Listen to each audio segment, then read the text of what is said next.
Hey everybody, this is Mr. Walsh, and in this video we're going to talk about phase changes. And another way of talking about phase changes, or another word to describe phase changes, is sometimes we call it a state change. And I'm not talking about going from Pennsylvania to New Jersey. I'm talking about going from a solid converting to a liquid, or something along those lines, or a liquid converting into a gas. Okay, so let's go through this. In order for us to understand phase changes, we have to build up to some things first. We have to build up to it. So we're going to learn about the kinetic molecular theory. So you'll see me abbreviate this KMT. And the KMT, the kinetic molecular theory, has two parts. Okay, the first part is the molecular part of it, okay, and that matter is made up of tiny particles, okay, and that's the molecular stuff right there, okay, and those tiny particles called either atoms or molecules, and so that's why it's the kinetic molecular theory, okay, and kinetic is refers to them always moving or being in motion. So this is the kinetic part of it. Kinetic. So what we know is that matter is made up of these particles, and I'm just going to draw some particles here. And not only are they made up of particles, but those particles are constantly shimmy shaking and moving around all the time. This is my bad representation of trying to draw motion lines on particles, but so you get this idea that particles are moving around. They're not just this stationary thing. If I have a solid like this table here that I'm writing on, this solid, believe it or not, the particles that make up this solid are constantly moving. They're moving back and forth. They're shaking. It just matters how much they're shaking, or how much they're not shaking, as the case may be. Okay, so let's look at each individual state of matter, and then we'll talk about the phase changes. Here's a solid picture. Okay, you're going to see pictures like this throughout the course, and so you want to make sure that you have an idea that a solid, the particles are very closely packed. There's not a lot of space into them. They're just very they're almost touching, okay? And because they're almost touching, that gives them a definite shape and a definite volume. This shape of the solid inside this thing is not going to move. It's going to stay this kind of, square-looking thing in here, okay? Now, I ask you to describe the solid based on the kinetic molecular theory. So anytime I do this, okay, it's a foregone conclusion that we're talking about the solid having molecules, but what we're going to do is we're going to say the molecules, and this is where I wanted you to draw a conclusion about what you think about their motion, okay? So in a solid, yes, the molecules have a definite shape and a definite volume that they make up. This table, again, this table is solid. It's not spilling out and moving all over the place. Okay, here's a graduated cylinder. This graduated cylinder, when I lay it down, doesn't spill out all over the place. Okay, but what about the molecules inside? We know that they're moving, but how much are they moving? Okay, so when I ask to describe a solid based on the kinetic molecular theory, we're just going to take this kind of on its simplest level, okay? The molecules are moving very little, okay? If they were moving a lot, this solid would not be a solid, okay? So however you want to say moving very little, okay, it's fine. You don't have to say they're moving very little. You could say they aren't moving very much. They have very little motion, like whatever it is. But the point is that there are molecules and they aren't moving very much, but they are still moving. Now that we've spent a lot of time talking about a solid, the liquid is a little easier to deal with, okay? The particles in this case are further apart, so what that does is that gives them space to kind of slide past each other, okay? So when I have my Coke Zero here, you can see the liquid. The reason why the liquid is not maintaining its shape is because the molecules are a little further apart and they can slide past each other. So that means that a liquid has a variable shape, and then it also has a definite volume. They're still close enough together that the volume, that those particles can't be pushed together to change the volume. Okay, so if we're going to describe this in terms of the kinetic molecular theory, again, we need to indicate that they're molecules. The molecules here, okay, are moving faster than a solid.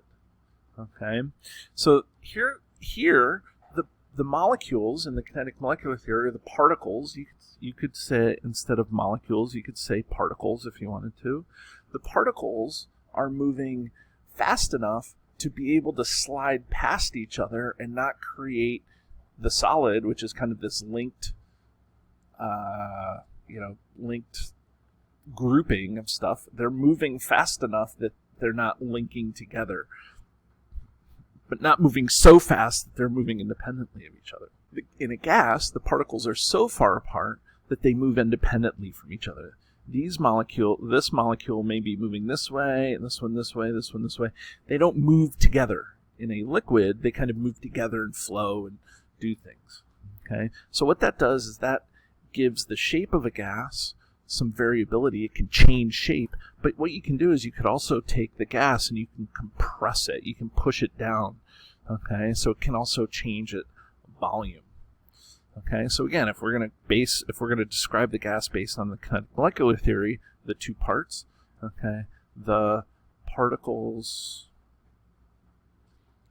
in a gas are moving very fast.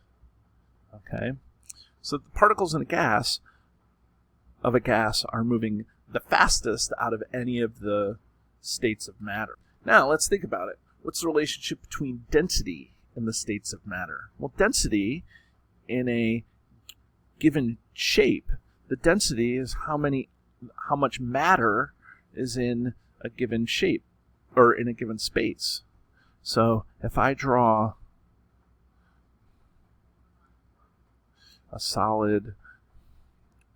if I draw something that is really dense, okay, and something that is really not dense, let's see, what does this look like? This is a solid. So the solid, this is the most dense of all the states of matter. The gas here, okay, if I draw it, it makes it really obvious that the gas is the least dense state of matter. So we're kind of drawing relationships between the density lab that we did and what we can't see, which are these particles here, and how density impacts that state of matter. And then all of this kind of leads to phase changes. Okay, so what I'm going to do is I want you to pause the video if you don't have these in your notes, and I want you to write down all of these phase changes because you're going to need to know them. But most of them you've heard before, okay? And I'm not going to go over all of them, but if you look at melting, so what we're saying is melting is when a solid turns to a liquid, okay? The abbreviation for solid is S, a liquid is L, okay, script L, okay? And these are endothermic phase changes. So that's a fancy word saying that we need to make sure that we're heating these up somehow. Okay, and so the one that you may not know about is sublimation, and this is what dry ice does. Okay, dry ice turns from a solid directly to the gas. There is no liquid state. Okay, and you have to heat these up. They're endothermic. Okay. On this side, these are the 3 exothermic phase changes, where now you have things that require energy to be pulled out or released from them. And the one that I want to point out here is deposition, because deposition is the opposite of sublimation. If you notice, I put these all in like opposite. The opposite of melting is freezing. The opposite of boiling is condensation. I will say that evaporation is also here. Okay, that's also the same thing as this. Okay, they're like different processes, but for what we do, we'll make them kind of the same here. Okay, but deposition is, again, when a gas turns directly into a solid and bypasses that liquid step. So it's the opposite of sublimation. Okay, this is one thing that you don't see very often, but in the winter, okay, on a windshield of a car, if you're driving, or if you've ever gotten into a car in the morning, you'll see that frost on a windshield. That's because the water that was in the air, so water vapor in the air, landed on the windshield and immediately turned into a solid. It skipped the liquid phase. Okay, so that's an example of where you would see deposition. Again, this is all related to the kinetic molecular theory. Why is it that things undergo a phase change? Well, we're talking about the motion of the molecules. When you have energy getting added, so let's see here. If we have a solid, and I don't want to fill this all up here, but this is a solid, what happens when we add energy to the solid? They start moving faster, and they kind of move further apart. Okay? They become less, they become less dense. I was combining less and dense together, coming up with lengths. Okay?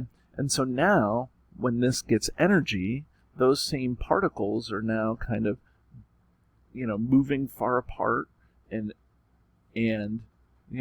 this is, again, motion lines here. I'm a horrible artist. And so now this becomes a liquid because the particles are moving faster, and they're able to slide past each other. So that's what causes a phase change. That's the relationship between kinetic molecular theory, phase change, density, all of these things. It all comes together in one kind of chemical smorgasbord here of wonderfulness. Okay. And so then if we take energy away, again, if we have a gas, we have a gas here that's floating around, and we take energy away. So now what happens is the molecules will slow down, and they will end up getting closer together to each other. Okay? And now, again, those particles get closer to each other, so this is a gas, and they become a liquid because the particles are closer. They're not moving as fast. They're more dense. So all of those things come together to show why things undergo phase changes, those 6 phase changes.